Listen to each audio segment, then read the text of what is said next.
Hello everyone, स्वागत है आप सभी का नई वीडियो में नई अपडेट के साथ। मैं हूं आशीष सर। अपडेट है आने वाले सेशन 2025-26 से अब बोर्ड एग्ज़ाम दो बार होंगे। जी हाँ, बिल्कुल सही सुन रहे हैं आप। अभी तक बोर्ड एग्ज़ाम सिर्फ एक ही बार हुआ करता था, लेकिन नए सेशन से आपको बोर्ड एग्ज़ाम दो बार देने होंगे। अब ये गुड न्यूज़ है कि सैड न्यूज़ है, ये तो पूरी अपडेट जानने के बाद, पूरी वीडियो देखने के बाद आपको समझ में आएगा। लेकिन मुझे लगता है कि इसमें इंडिविजुअल डिफरेंस भी है। कोई चीज़ आपको अच्छी लगती है लेकिन मुझे अच्छी नहीं लग रही, या मुझे तो अच्छी लग रही लेकिन आपको पसंद नहीं आ रहा। तो सबसे पहले हम पूरी अपडेट को जान लेते हैं। साथ में कुछ सवाल है बच्चों की तरफ से, जो बच्चों के मन में कन्फ्यूज़न था, वो भी मैंने इस वीडियो में क्लियर करने की कोशिश की है। तो अगर आपके मन में भी कुछ सवाल है तो सबसे पहले वीडियो देख लेंगे तो आपका भी डाउट क्लियर हो जाएगा। आगे बढ़ें उससे पहले वीडियो को लाइक और अपने दोस्तों को भी शेयर कीजिएगा, ताकि सभी तक एटलीस्ट टाइम से अपडेट पहुंच जाए।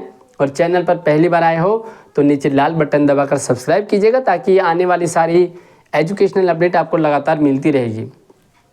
नई शिक्षा नीति के अनुसार हमारे जो शिक्षा मंत्री हैं धर्मेंद्र प्रधान जी, उन्होंने ये फैसला लिया है, ये निर्णय लिया है कि आने वाले सेशन से जो बोर्ड एग्ज़ाम है वो दो बार होंगे।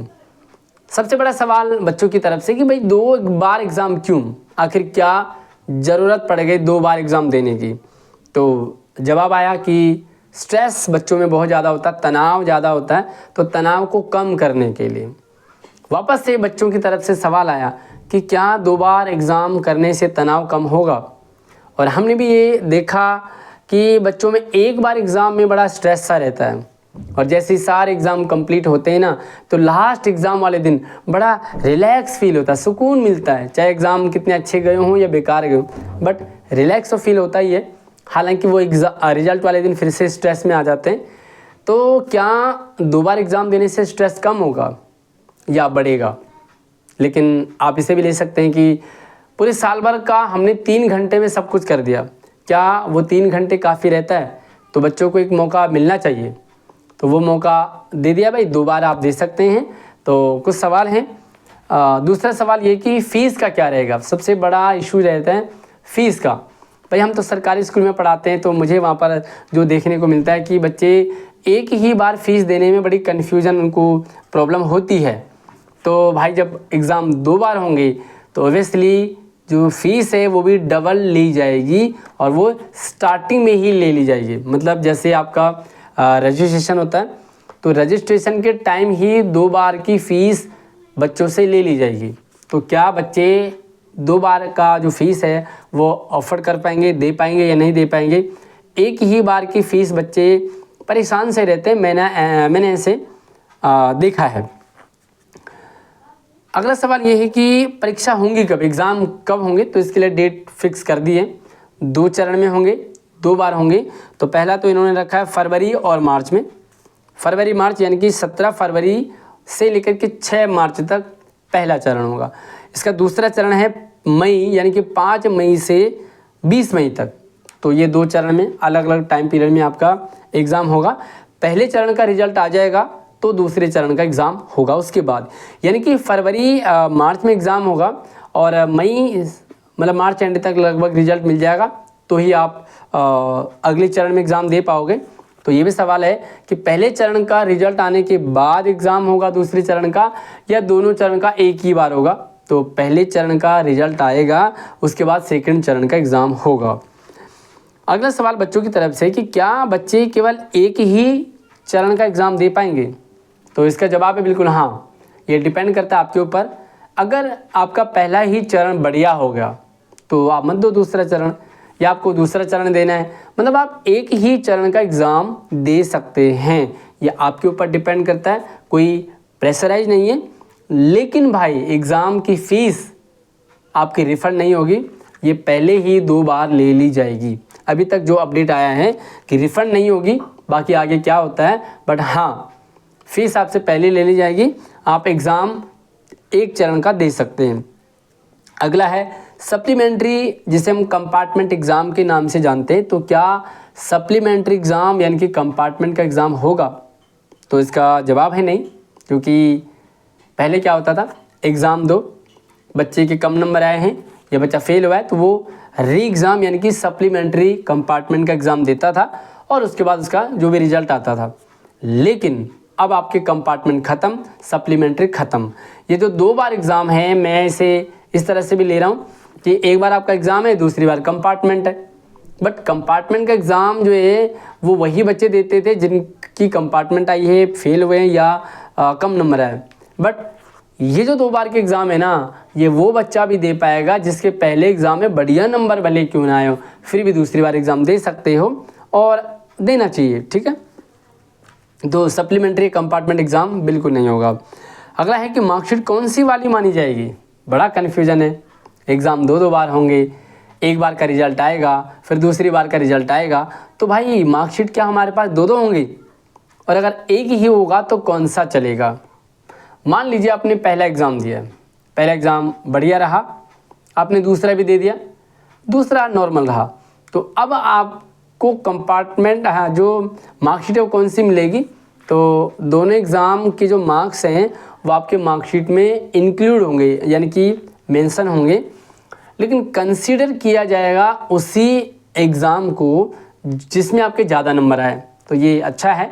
मान लीजिए आपके पहले एग्ज़ाम में मैथ में कम नंबर आए, साइंस में बढ़िया आए। दूसरे एग्ज़ाम में आपने देखा कि भाई साइंस में तो ज़्यादा आ गए लेकिन मैथ में कम आए, लेकिन पहले वाले मैथ में अच्छे नंबर आए थे, तो यार पहले वाले मैथ के मार्क्स जुड़ेंगे, दूसरे वाले साइंस के मार्क्स जुड़ेंगे, है ना। पहले क्या होता था, जब कंपार्टमेंट का एग्ज़ाम देते थे या री एग्ज़ाम देते थे, तो मान लीजिए पहले वाले में आपके 80 नंबर आए थे 100 में से, अब आपने री एग्ज़ाम दिया, आपके 70 आ गए, तो भाई 70 ही कंसीडर किए जाते थे।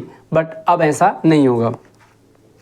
अगला सवाल इसी से रिलेटेड है कि पहली परीक्षा में यानी कि पहले चरण में फेल या कम मार्क्स वाले क्या करेंगे। मान लीजिए आपके पहले चरण में कम नंबर है या फेल है, तो क्या करेंगे? ऑब्वियसली आप दूसरी बार एग्ज़ाम देंगे, ठीक है, और दूसरी बार एग्ज़ाम देंगे तो आपके दूसरी बार वाले एग्ज़ाम कंसीडर किए जाएंगे। यानी कि ओवरऑल दोनों सवालों को मैं एक ही ले लेता हूँ कि जिस भी एग्ज़ाम में आपके अच्छे नंबर आए, जिस भी चरण में, वो अच्छे ही मार्क्स आपके काउंट किए जाएंगे। मैंने आपको फिर से पहले भी एग्जांपल दिया था। मान लीजिए आपके मैथ और इंग्लिश में पहले चरण में अच्छे नंबर आए, बट आपके साइंस और एसएसटी में अच्छे नंबर नहीं आए थे, बट दूसरे चरण में आपके साइंस और एसएसटी में अच्छे नंबर आ गए, लेकिन मैथ और इंग्लिश में कम रहे। तो यहाँ पर क्या होगा कि जो मैथ और इंग्लिश में पहले चरण में अच्छे नंबर थे वो आपके काउंट होंगे, एंड साइंस और एसएसटी में दूसरे चरण में। तो दोनों चरण में जिसमें ज़्यादा नंबर है ना, वो आपका माना जाएगा। तो ये मुझे अच्छा लगा। बाकी यार आपको कौन सा अच्छा लग रहा है आप उसे नोट करते जाइए, ताकि आप अपना सजेशन भी देंगे, क्योंकि अभी ये पूरी तरह से अप्लाई नहीं हुआ। अभी इसके लिए टीचर से सजेशन मांगे, पेरेंट्स से सजेशन मांगे, स्टूडेंट्स से मांगे, और फिर जो सजेशंस आएंगे उससे जो कमेटी बैठेगी, वो जो कमेटी है उससे डिस्कशन करेगी, एंड फाइनल इसके बाद ही होगा। और अभी ये सिर्फ 10वीं के लिए है ना, इस साल ये 10वीं के लिए, हो सकता है आगे 12th के लिए भी कर दिए, लेकिन जो फर्स्ट टाइम है वो 10th में ही इसे अप्लाई करवा रहे हैं। दूसरा सवाल अगला है कि विषय बदल सकते हैं या नहीं। मान लीजिए आपने पहले में कोई सब्जेक्ट ले लिए, अब आपको लगता है यार बड़ा टफ है, क्या मैं सब्जेक्ट बदल लूँ, दूसरे वाले एग्ज़ाम में मैं सब्जेक्ट ही चेंज कर देता हूँ। तो भाई ऐसा नहीं होगा। आपने जो सब्जेक्ट LOC यानी कि जो लिस्ट आपकी कैंडिडेट की लिस्ट बनती है, रजिस्ट्रेशन के टाइम जो सब्जेक्ट आपने ले लिए वही सब्जेक्ट आपको पहले चरण में भी, वही सब्जेक्ट आपको दूसरे चरण में भी उन्हीं का एग्ज़ाम देना होगा। आप कुछ भी बदल नहीं सकते जो एक बार ले लिया। अच्छा, सिलेबस क्या रहेगा, ये बड़ा सवाल है कि सिलेबस कितना रहेगा, क्या रहेगा। क्या पहले चरण वाला सिलेबस अलग रहेगा या दूसरे चरण वाला रहेगा, या दोनों के लिए अलग अलग सिलेबस आएगा। तो सिलेबस के रिगार्डिंग इन्होंने अभी अपडेट किया है कि सिलेबस एक ही रहेगा, पहले चरण में भी दूसरे चरण में भी सेम सिलेबस रहेगा, उसी का एग्ज़ाम फर्स्ट में और उसी का सेकेंड में। तो ये तो और अच्छा है भाई, नया सिलेबस नहीं है। आपने एक बार एग्ज़ाम दे दिया, फिर आपको लगा कि नहीं भाई मुझे दोबारा देना है, तो दोबारा दे दीजिए। Exam same, syllabus same, system same. अच्छा, एक और चीज़ है, जो सेंटर हैं, सेंटर आपको जो स्टार्टिंग में पहला सेंटर मिला है सेम दूसरी बार भी आपका सेम सेंटर रहेगा, मतलब सेंटर में कोई भी बदलाव नहीं होगा। ऐसा नहीं कि पहला सेंटर आपने किसी स्कूल में दिया और दूसरी बार आपका स्कूल बदल जाएगा, स्कूल नहीं बदलेगा, आप एग्ज़ाम सेम सेंटर में ही देंगे। तो ये जो भी पॉलिसी है इस पर अभी डिस्कशन चल रहा है, आपसे सजेशन मांगे गए, सजेशन भी आप ज़रूर दें।